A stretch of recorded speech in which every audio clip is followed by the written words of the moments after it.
Do you have edema related to heart failure, hepatic impairment, or renal disease? Do you have high blood pressure?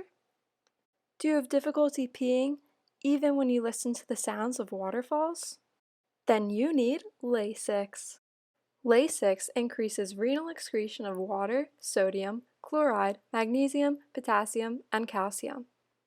It also promotes diuresis and subsequent mobilization of excess fluid.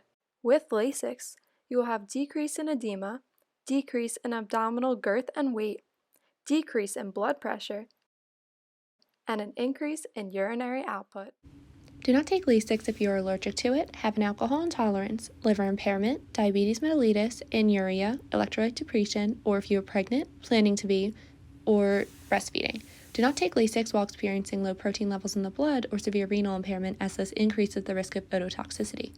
Children have an increased risk for kidney stones. There is also an increased risk of side effects such as hypotension and electrolyte imbalances at usual doses when taken by older adults. Lasix increases the risk of hypotension when combined with antihypertensives, nitrates, and alcohol. It also increases the risk of hypokalemia when taken with other diuretics, amphotericin B, stimulant laxatives, and corticosteroids. Hypokalemia increases the risk of arrhythmias in people taking drugs prolonging their QT interval. There is also an increased risk for gouty arthritis when cyclosporin and Lasix are taken at the same time. NSAIDs, sucralfate, cholestyramine, and cholestyramine can all decrease the effects of Lasix. Lasix increases the risk of nephrotoxicity when taken with cisplatin. There is also an increased risk for methotrexate toxicity. Talk to your doctor and ask if Lasix is right for you. Furosemide can cause blurred vision, dizziness, and headaches. For this reason, avoid driving until you know how furosemide impacts your health. Furosemide is known to cause hypotension, so avoid changing positions too quickly. If signs of Stevens-Johnson syndrome occur, stop taking immediately and report to your provider. Furosemide is shown to have adverse effects in fluid and electrolyte imbalance. Watch for signs and symptoms of hypokalemia, hyponatremia, and hypovolemia.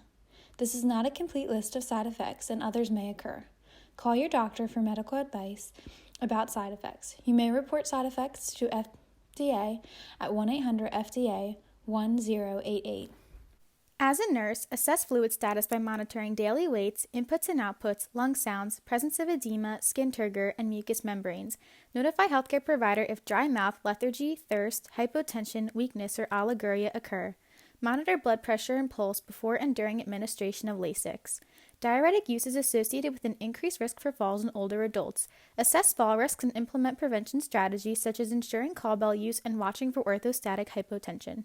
As a nurse, you should also assess the patient's skin for rashes frequently and discontinue if a rash is present. Nurses should also monitor electrolytes, renal and hepatic function, serum glucose, and uric acid levels before and periodically during therapy. If administering twice daily, give second dose no later than 5 p.m. to minimize sleep cycle disruptions and nocturia. Lasix can be taken with food or milk to minimize gastric upset, and it can be crushed if patient has difficulty swallowing. Do not confuse Lasix with Luvox, an SSRI.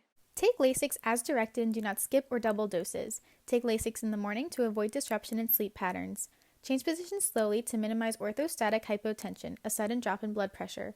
Consult a healthcare provider about a diet high in potassium, since Lasix can cause a decrease in serum potassium levels, and notify your healthcare provider of all prescription and over-the-counter medications, vitamins, and herbal products being used at the same time as Lasix to make sure that there are no adverse interactions. Avoid the use of NSAIDs with Lasix and other loop diuretics.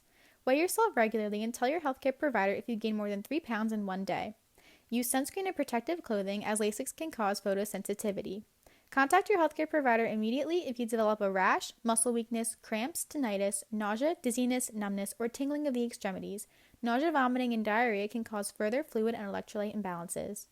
Diabetic patients should monitor their blood glucose closely, as Lasix can cause increased blood glucose levels. Let your healthcare provider know if you experience gout, since Lasix can cause an increase in uric acid levels. Females should notify healthcare providers if pregnancy is planned or suspected, or if breastfeeding. It is important to maintain routine follow-up examinations and use additional therapies for hypertension, such as weight loss, exercise, reduced sodium intake, stress reduction, moderation of alcohol consumption, and smoking cessation. Lasix controls but does not cure hypertension.